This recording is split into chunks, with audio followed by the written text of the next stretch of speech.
Welcome. In front of me is an iPad 10th generation, and today I'll show you how you can enable the power saving mode on this device.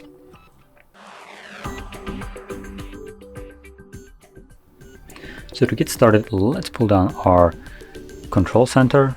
So you want to swipe down from the top of the screen, from the top right side, and hopefully you can find one of the toggles to be power saving mode. If you can't, which is the case from, oh no, never mind, I see it right here. So once you see this battery icon, you just want to press on it. Now if you can't see it, maybe it's not added by default, all you would need to do is navigate into the settings, then navigate to control center and find it somewhere here. You'll find battery saver, or however it's called, let's see, low power mode, that's how it's called on iPad. So once you find the low power mode, simply press on that plus button. Just to demonstrate this, I'm going to remove it.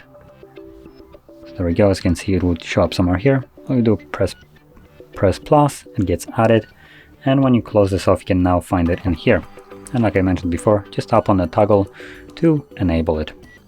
Once you're done with the low power mode, again disable the toggle by tapping on it once more, and the device should go back to functioning normally. And with that being said, if you found this very helpful, don't forget to hit like, subscribe, and thanks for watching.